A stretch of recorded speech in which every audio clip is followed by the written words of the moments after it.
Well, I think his legacy will be as one of the forefathers of the gaming world and took it literally from A to Z. I mean, I don't think it can be understated what Metal Gear's done for pop culture, for gaming. Metal Gear really took these really difficult concepts and kind of made them easy to digest in a fun video game. I'm eternally grateful for the opportunity to have been a part of the Metal Gear Solid series. What I expect from Kojima is to have a vision and to do whatever it takes to deliver on that vision. This franchise has informed so much about not only the kind of game that we make, but the way that we make a game. Only a game with this kind of legacy can afford this excellence.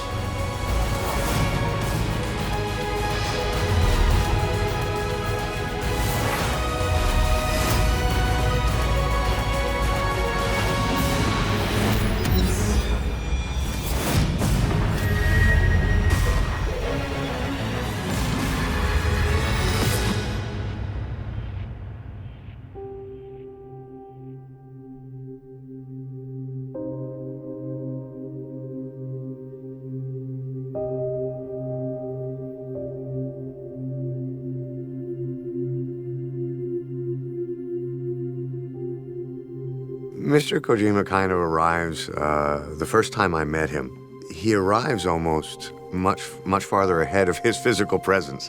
Obviously, Hideo is really rewarding to work for because you know you're working for one of the best. I think Kojima's a great guy, super talented, love to hang around with him. Sometimes when he's in town or something, we'll go to dinner, just talk about games. He's, clearly he loves the industry. He loves what he does. He's so passionate. It's just, great to be around people like that. We're very much ones who try to be one-man armies. He's very idealistic, as I am. よく作品にすごい作品があって、それに影響を受けてまたこんな作品もあってこんな作品もあってっていう風にいろんなその影響みたいなことがあったりしますけど、このメタルギアソリッドに関してはそういう後の影響とか追従がもうできないようなもう圧倒的な一個のものっていうか。Metal Gear games are known for being both humorous and serious in tone and in the subject matter that they cover, but in a way, Kojima has legitimized video games and pop culture at large because he tackled serious issues and also made games that were really captivating to play. He is such an artist and he is so beloved. I would liken it to the first time I met Steven Spielberg. Meeting him for the first time was awe-inspiring. It was very similar for me when I got to meet Mr. Kojima. そのシニキングミッションっていうね、ジャンルっていうのはもう彼が作ったっていうか、メタルギアの後に生まれたジャンルなので、そういった意味で言うと偉大なそのジャンルを作った人であったと思いますよ。Only person I care was, Kojima-san. That's it. I mean, he's the busiest one of the busiest video game creator in the world, right? He's working nonstop to create this giant video game to give joy to the fans all over the world. Hideo's a story guy. He likes his story. It's not just all about shoot 'em up stuff. He likes his story, in-depth story and characterization. And I think I saw that develop a lot through 2, 3, and 4. Probably made people think that video games are more than just a throwaway pastime. They can also be works of art. He's been the one that's almost been opening the gates to people like myself, saying video games is not just what you think it is. He's like the Dali of video games. Just the reaction that all of the people that I'd been working with for almost a year and a half at that point was so excited to have him in their presence. It was a real honor for me. I think Kojima-san has created a universe and a signature that is entirely his own. He can be incredibly emotional and deep or incredibly insane and over the top. All these things make him one of the auteurs, a guy that has his own voice, is recognizable. You know when you are in a Kojima-san universe, and it's not something you can imitate. I feel the series has some of the best characters in any video gaming universe. They all have this incredibly human, sort of disappointed, romantic, nihilistic personality, but at the end of every game, at least once or twice, you experience another thing that is a Kojima signature, which is a great death scene.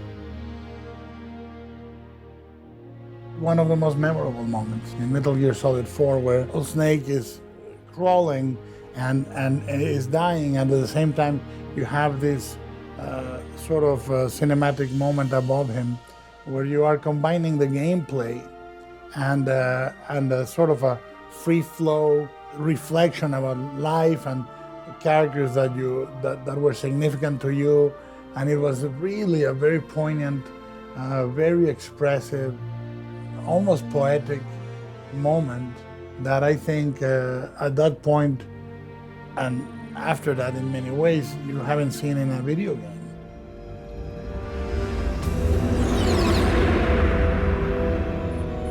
The nuclear weapons disposal facility on Shadow Moses Island in Alaska's Fox Archipelago was attacked and captured by Next Generation Special Forces, being led by members of Foxhound. My first exposure to Metal Gear was, of course, PlayStation. For me, it was a revolution. First time I remember playing Metal Gear is on the PlayStation. E3 in 1997 when the first Metal Gear Solid was coming out. I must have put about 15 hours minimum into that demo. Metal Gear Solid arrived around the time that 3D graphics were starting to become a thing for console games, and for me playing that for the first time and seeing Snake infiltrate underwater, it was really special because the way Kojima used cameras to sort of create a cinematic feel for the game.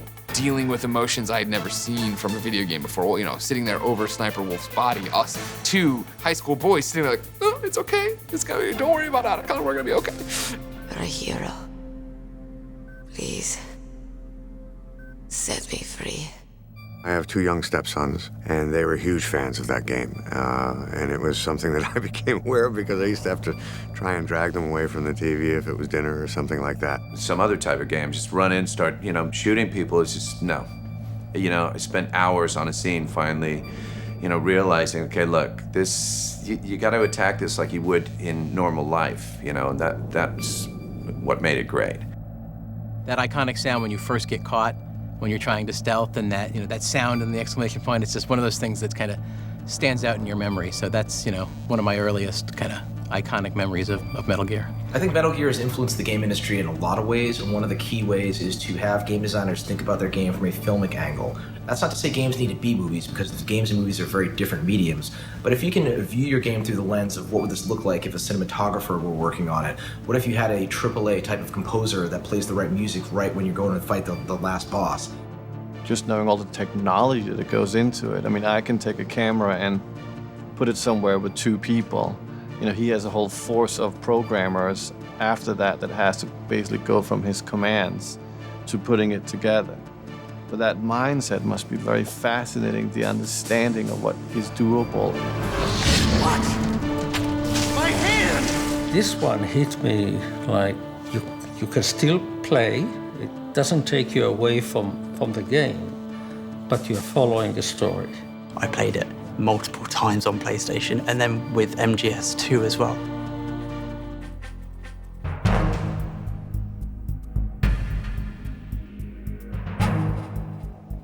わーっと拍手が起きて、でその時終わってみんなふっと立ち上がっていなくなった時に道がちゃんとあったんですよね。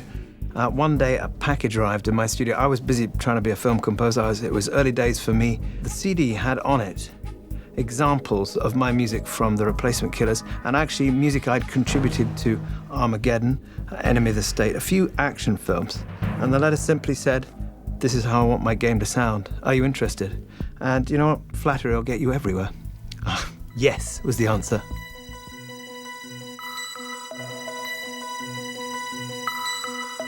I remember being at the E3 conference in Los Angeles and seeing the demonstration of the game then, when it was Solid Snake on the boat before the Raiden reveal, and just that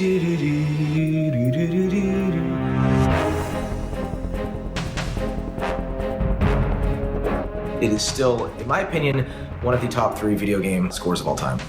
It was for Sons of Liberty. He wanted to do like a big title sequence, a completely animated title sequence, and not just cutting together game footage, but creating a lot of new content. I remember the idea of like this sort of double helix of DNA, the shapes of the scales of the snake skin, and trying to find these sort of symbolic juxtapositions in the opening credits. I remember going and visiting him in Tokyo after Metal Gear Solid 2 had shipped. And the office is dark. There's only one light on. It's Kojima in the corner, Everybody's on vacation, and he's sitting there planning out the story and the scenarios for the sequels.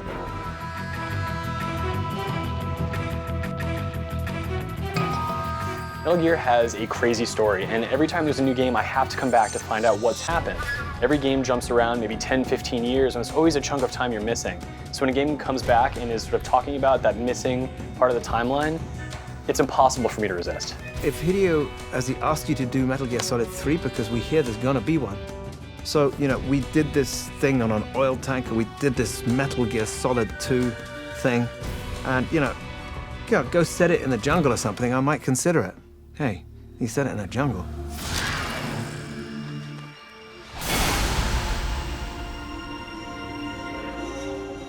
I don't think he did it because of me, but you know, it was a new challenge. So with each game, there was a new challenge. The philosopher's legacy.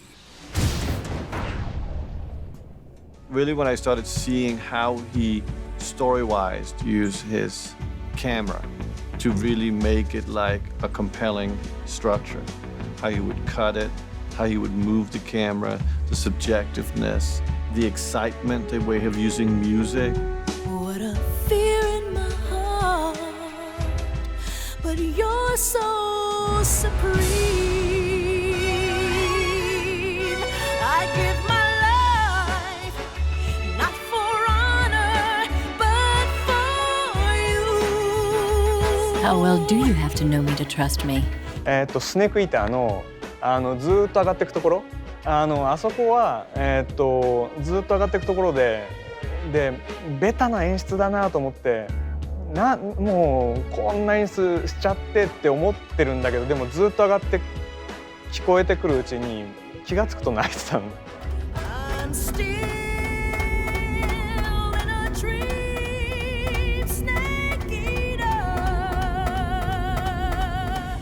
But I don't know why, but I was crying.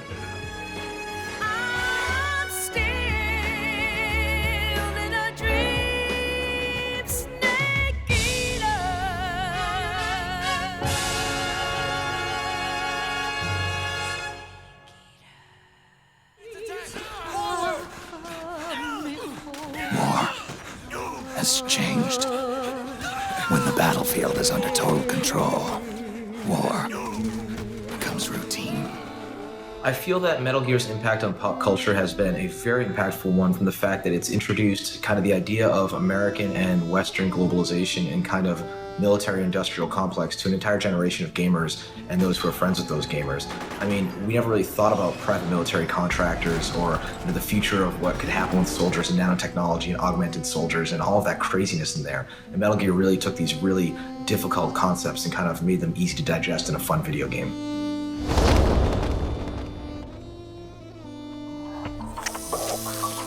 Yet again, our paths cross. そのバンプっていうのがなんかその役にですね非常に似ててですね、なんかもしかしたらバンプっていうのはその鉄夫のそのやつっていう役をイメージされて作ったのかなってちょっと思うぐらいちょっと似てるとこがあったので、かなり感情移入してそのバンプの役はできたんですね。Metal Gear Solid 4 was the ultimate. It was the buildup of, you know, I'm a fan of this series, and this is a game that was fan service from front to back, answered all your questions. And if you're a normal person, you've never played Metal Gear, you try to pick up Metal Gear yourself, what the hell, the lale lulilo, who are these people and what's happening? This is the laser fonts and all those different things. Like, but as a fan, as somebody who's like entrenched, you know what I mean? Like, we were getting into Act 4 or whatever, and he's like, we have to go back to Shadow Moses. And I was like, are you kidding me? ゲームをやってるとかこんなんだよっていうのをですねシミュレーションで見せていただいたんですけどね、これ映像だけ見てもすごいのにその世界で入ってゲームなんかした日にはですねとても危険だと思いました。ほとんど本当に戦場にいるというかですね臨死体験しちゃうんじゃないかっていうようなぐらいの体験をする感じがしました、ゲームを。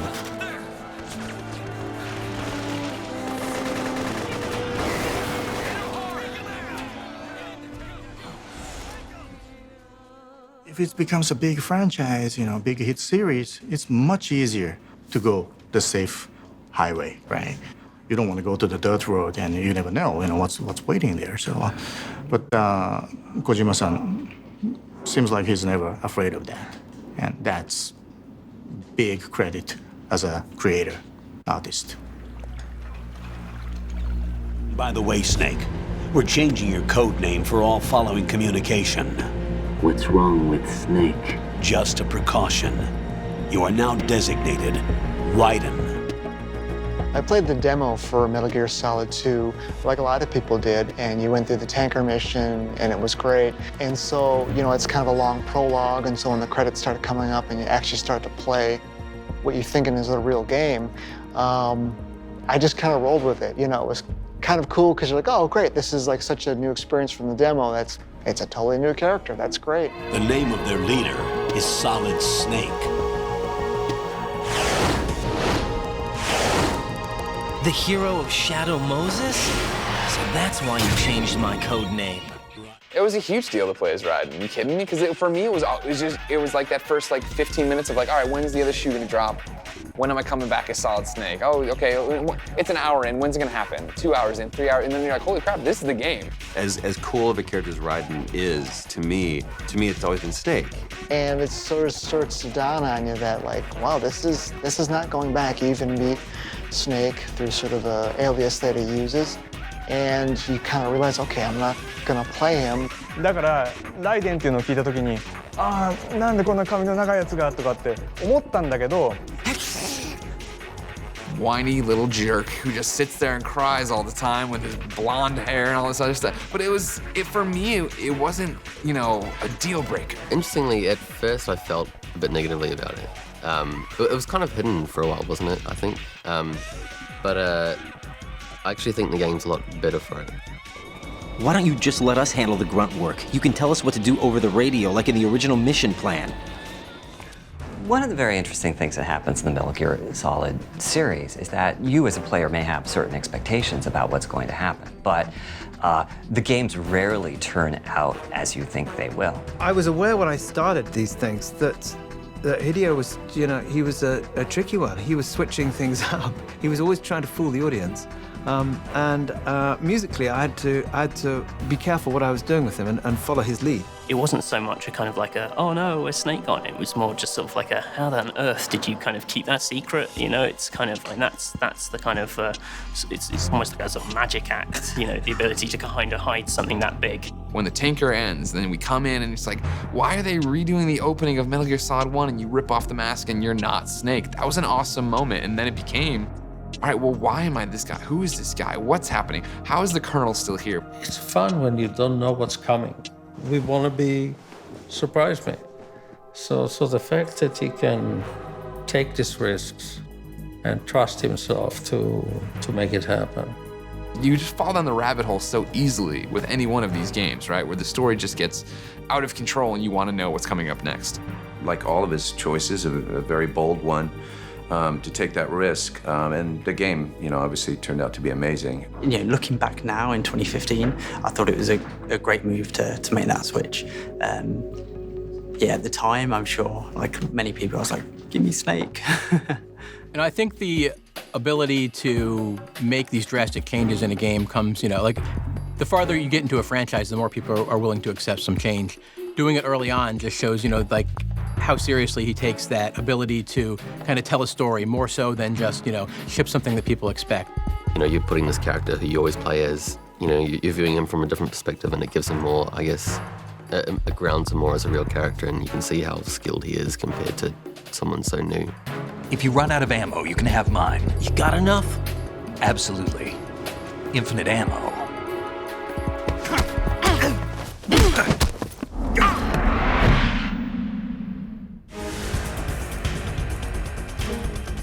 The boss scenes were just nuts. It's so tough to pick like a single boss from the series. They all stand out. I want to give shout outs to, I think, Psycho Mantis, obviously.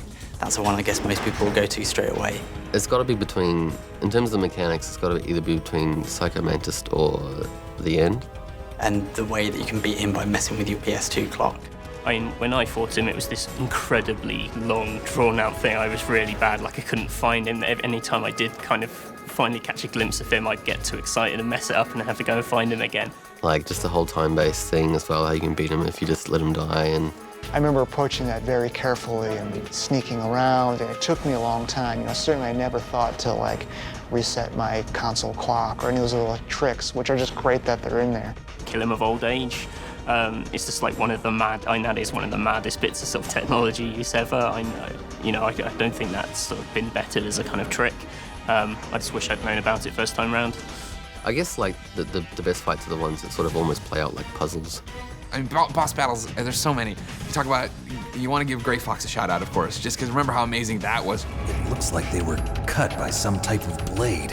Because this just ghost is going through, tearing people in half. The one guy's like crawling out at the end of it. And then you get to that fight with him, and like, that was so terrifying of him popping up over there, and you're trying to figure out how to get him. But then to jump forward and then have Raiden pick up that image, and then have in Metal Gear Solid 4, he gets stomped by Ray or whatever, but then you get to pilot Rex, and it's Rex Ray fight. I was like, holy crap, is this good? It's not over. Not yet. Originally fighting the Rex, something like that, just, that first time you do it, it's just like, so impressive, and then, just kind of blows you away. Snake, your blood will be the first to be spilled by this glorious new weapon.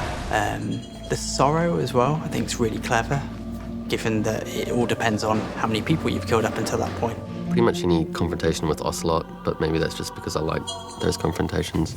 It's just you and me. No one to get in our way. Ocelots are proud creatures. They prefer to hunt alone. I think my favorite boss battle, and I'm probably not alone in this, is like the 15-minute epic long battle scene between Snake and Liquid that just goes on and on and on and on forever. It's got this beautiful, like John Woo-esque, amazing fight choreography and the back and forth between, stabbing each other with the pens. We are beasts created by man. Life's end. Isn't it beautiful? It's almost tragic. If I had to pick one boss above all others, it would be the boss from the end of MGS3. Not just because the fight that you have, I mean, that alone is amazing. The CQC fight is really memorable, but just the meaning that's layered on top of it. Like, this was your mentor. She was everything in that story. I raised you. I loved you. There is nothing more for me to give you. All that's left for you to take is my life. Snake will, as best as he can, kind of develop some kind of affection for a character. And then he will either have to kill them or watch them die. It was heartbreaking to play that and, see it through to its conclusion, because I didn't want to go the way that it did. It was inevitable. I knew it had to be done, but I was kind of torn up inside when I was doing it, knowing that, the outcome was kind of inevitable. There's only room for one boss and one Snake.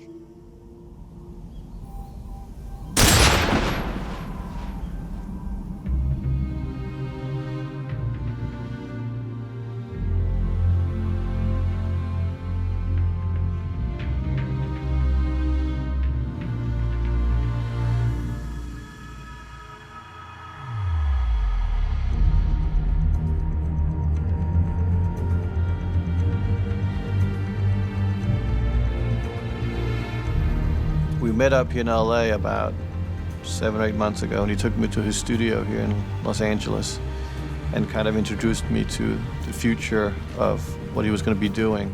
Hideo is not just an innovator with his gameplay, he's also an innovator in how he markets his games. And I've had a great partnership with him over the years for some of his reveals, like the Phantom Pain. He spent 18 months putting together a fake development studio, Moby Dick Studios, just to toy with the fans for that reveal at the Video Game Awards.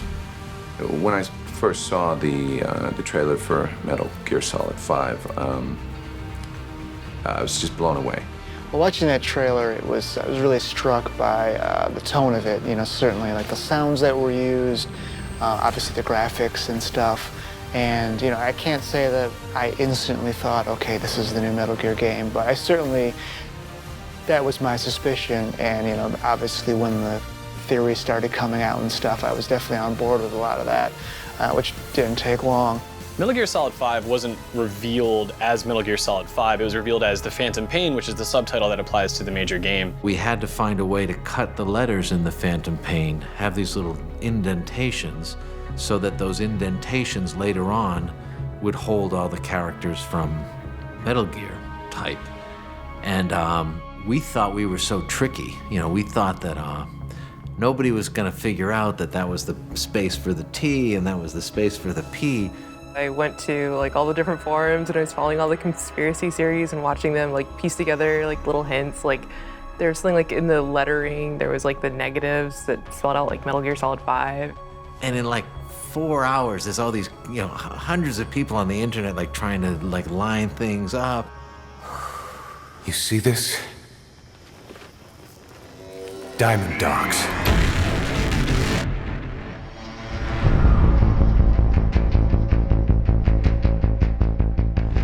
Metal Gear Solid 5, no trace of my theme.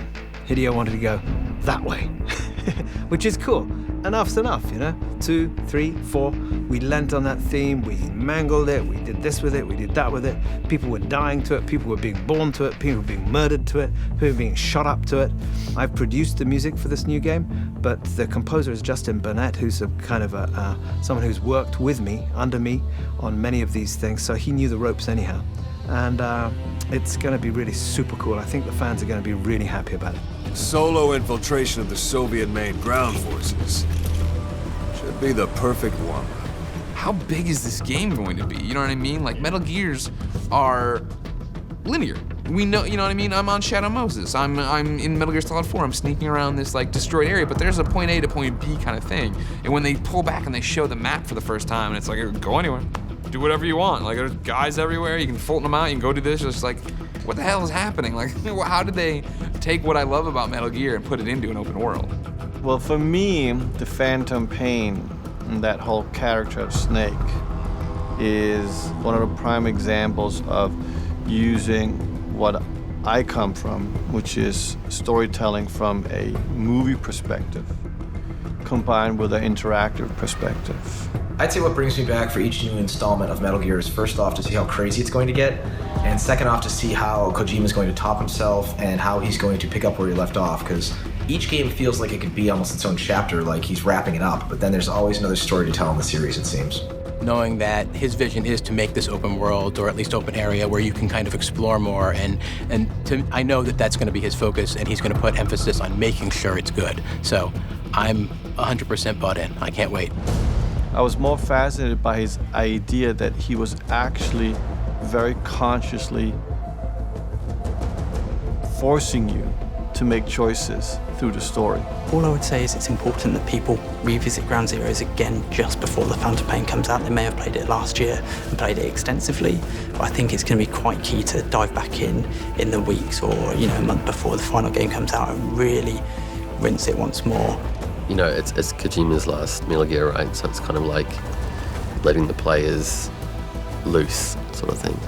When I sat down to play Ground Zeroes, I think the first reaction was just my pride and how much it hurt. You know what I mean? Like, it's not as easy as it was where I could walk somebody through Metal Gear Solid 2 on the phone. Now it's like, you know where those guys are gonna be and what they're doing, but you might make a noise here, you might hit a pot over there, this is gonna happen. Like, you open a door too loud. There's all these little things that it's like, okay, it really is the next level of Metal Gear, and what do I do with that? When you have so many mechanics to play with and you have control over things like a day-night cycle, which can totally impact the way you approach a mission. For me personally, I think for fans it's really exciting, but I think it's also going to impress people who maybe weren't fans of Metal Gear in the past, because it's not so focused on sticking to the tropes and the cliches that Metal Gear is known for. It really breaks out of the box and does something totally new. The small details that he really cares about, which, like myself, that's what makes the big difference. I mean, if you're shooting a movie in a house, you spend a lot of time on curtains because curtains are the last details. For him, it's like, how does the horse eyes blink? It's like things like that which shows dedication. And my God, you can't take away that from anyone.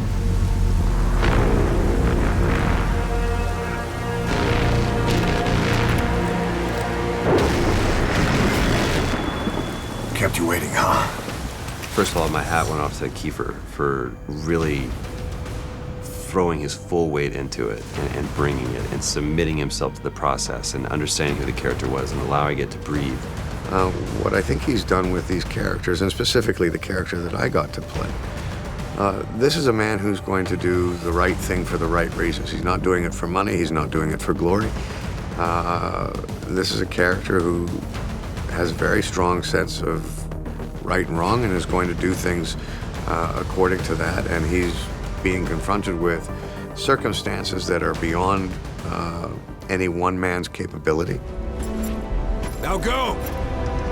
Let the legend come back to life. I also freaked out because I got to see basically my face on Ocelot. And for me as an actor, for me as a fan, that was huge. Now I'm playing Miller, and you know, and what a fantastic role to be cast in. Miller has a lot of vulnerable moments in The Phantom Pain, obviously with what's happened to him physically and mentally. Metal Gear Solid 5 is a darker game. It's musically, as I say, it's a departure. I produced the music. Justin Burnett's created some of the music for this. The story turns pretty damn dark. It's gonna be super dark. You know, it's a lot darker. The Phantom Pain, it's kind of scary. You know, it's sort of it's a much darker vision. You're definitely going to see some fun stuff in The Phantom Pain. It's like a movie. It's really like a movie. One of the interesting things about Kojima, which I very much related to, is that we're both very family men. You know, we live very mundane lives with our children and our wives. We don't have a very exciting, everyday spectaculars, but our imagination and fantasies, you know, travel where no man has gone before. I guess the legacy would be like continually subverted people's expectations in a good way. As I've seen Metal Gear Solid 5, people better watch out, because that's going to do something different again. I think Hideo Kojima and Metal Gear have influenced other creators to experiment more and try things that are outside of the box. If creators, you know, chase a vision that they really believe in, that will resonate with fans and it'll be evident in the final product. Well, I mean, a lot of people think of Kojima as the Metal Gear Solid guy, but in fact, he's a lot broader than that. もうこのメタルギアソリッドそのものが一つのもう文化というか、でっかい塊で影響することさえも許されないような、圧倒的な塊って感じがするんですけどね。ですからもうそれ一つがもう一つの大きな世界で、みんなそれにびっくりしてるという、もうキングダム状態かなっていう気がしますけどね。The body of Metal Gear work, the art of Metal Gear is very impressive to me, and what Hideo Kojima has dedicated his life to, it's kind of a noble thing.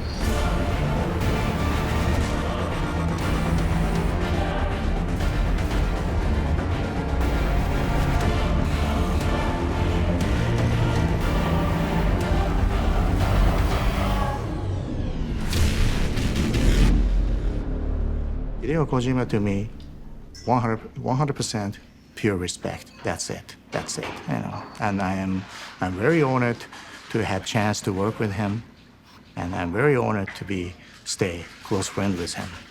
You know, he's a very special person to me, and a special person to the fans all over the world.